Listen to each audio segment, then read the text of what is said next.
Okay, this is part 4, and I have a lot of ideas, particularly in regards to the Cluster B therapy help centers, because that is so incredibly, infinitely important that people really receive help, real help, holistic help, and education.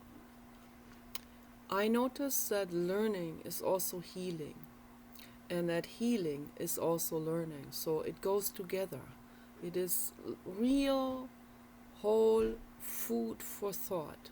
Healing and learning is very, very, very important. So the the clients in the Cluster B help centers, they need to have an education program that runs every single day where they teach ethics, how to handle animals, and the Cluster B people, they should not get pet therapy. So they have tried this all in the past. It didn't work out. They have given prisoners a dog from a dog pound to take care of the dogs in prison. That did not go well. The Cluster B people, the Cluster B men, they tortured those dogs. They had to take the dogs away from them. I think some of the dogs died. This is horrifically tragic. Cluster B people in general, particularly the Cluster B men, they cannot be entrusted with an animal, of course. So they have to first really learn they need to learn about the biology of animals. And I see when I talk to people on the internet, I see a lot of anti-education, of under-education levels, of people that don't even know that animals have sentience like humans. We are animals, and the animals are also persons. And I see there's a lot of misinformation out there from people that never learned this ever. They have quite the opposite. They were drilled by their parents and ministers who also didn't know anything about biology. This is very tragic. And then out of this comes such misunderstanding and abuse and violence. But obviously, someone who is violent, they do discern between cutting a couch and cutting an animal, and when they are sadistic, they will hurt a living being. So they, deep down, they do know that the dog and the cat and all the other living beings are equally sentient to humans. They just don't want to admit it on a superficial level, so they will argue and say all kinds of ridiculous things that I hear over and over again. I don't even want to repeat it. So a lot of misinformation. So they need to be educated on ethics, on how to handle an animal, be kind, gentle, pet with the flow of the hair. The hair grows, the hair grows in this direction, and you pet like this.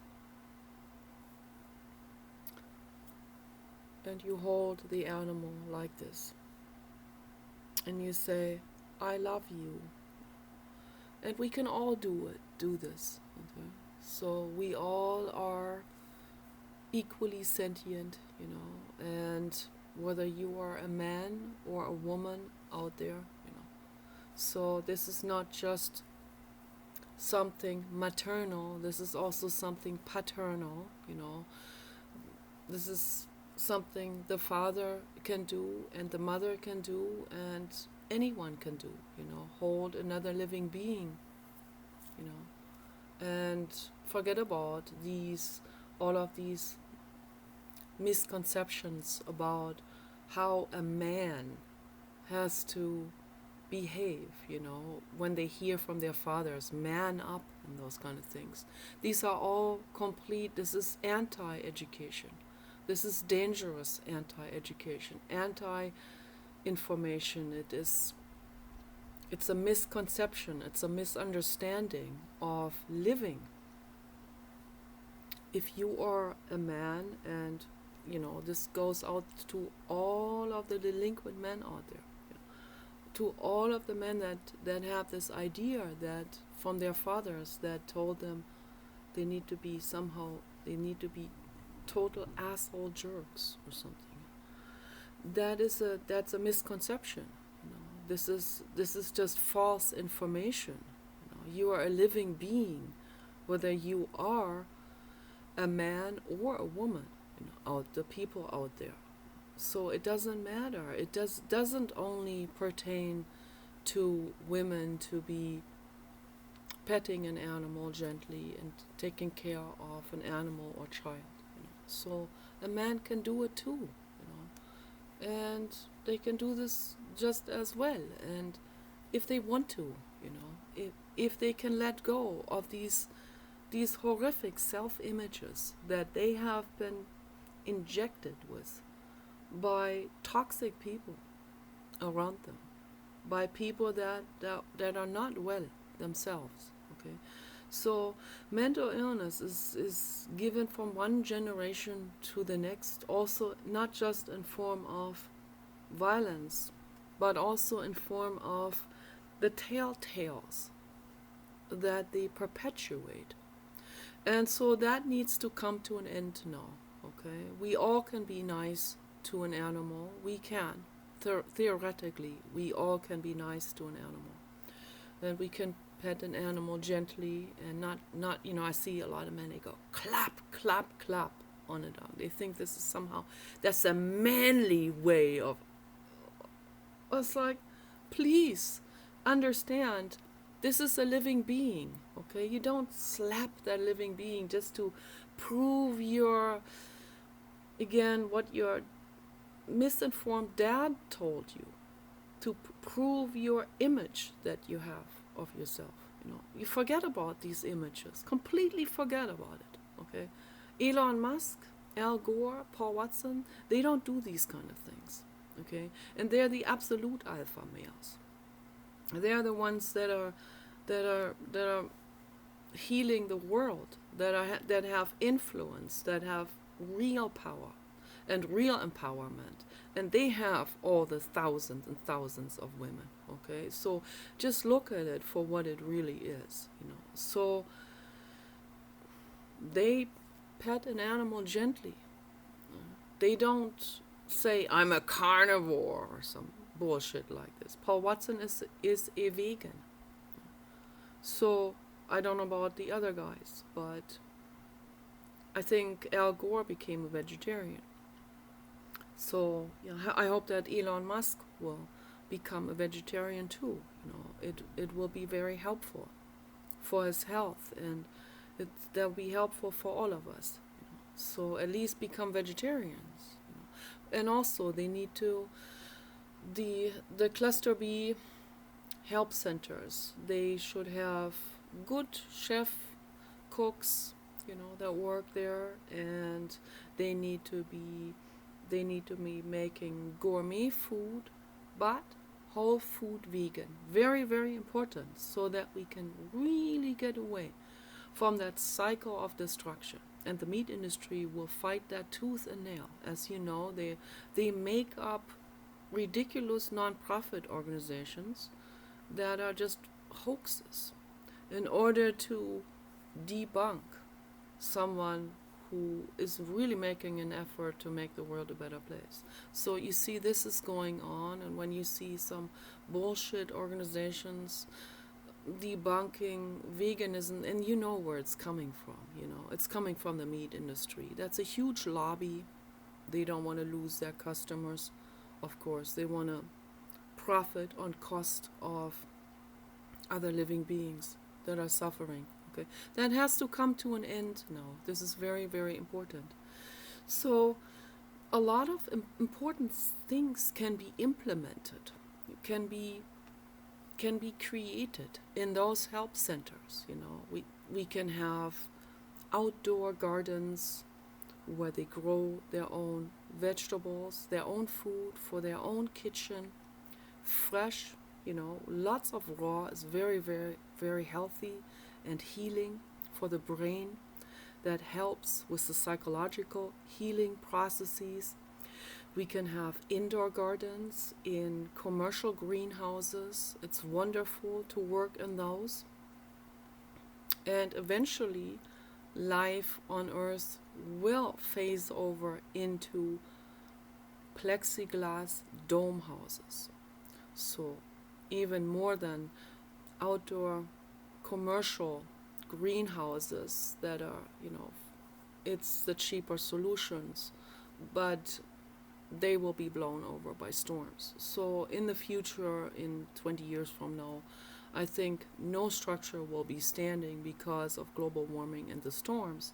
So we're going to have very, very heavy duty, like airplane duty, heavy duty, plexiglass dome structures where everyone is going to live inside. So, but then we can make something amazing out of that as well, because then you have just the ideal atmosphere inside and then pest free, without any of those fruit flies and other insects that are often eating the plants. So you can create an ideal environment, like an indoor paradise, a biosphere paradise. So all of this can be done, and that will be very healing for all of the clients, as I call them, and it can transform people's lives. And they need to be taught. It should be mandatory attending classes on biology, psychology, and ethics, handling of animals, and also understanding their own emotional pain, understanding their childhood, why they have become violent, what led up to it, so how their brain anatomy is and why they behave the way they do according to their brain anatomy. And so all of this can be so infinitely helpful in getting these people to understand themselves, and also, first of all, understand that animals are equally sentient to humans. They deserve to be petted gently and loved, just like we all do. So we need to be the stewards of animals and planet. They need to learn this. Then they need to learn about their hormone levels and the endorphin loops, and they need to learn about women, particularly, the men out there, and that will always see women as dangerous or as merchandise or something, but anything other than they actually are. So women are equally sentient too, and they have fear too, and all kinds of psychological problems. And so we need to learn, we all need to learn about ourselves and about others. Men need to learn about women, and women need to learn about men. We need to make friends again, and they should bring these kind of facilities out to the desert where they don't cut a tree, to set these kind of things up. Quite the opposite, where they can create these dome buildings and create an indoor paradise. And that would be so amazing for the entire healing process. It's such a dream, to set something like this up. We have the financial means. The government has the financial means to do this, okay? You guys take care.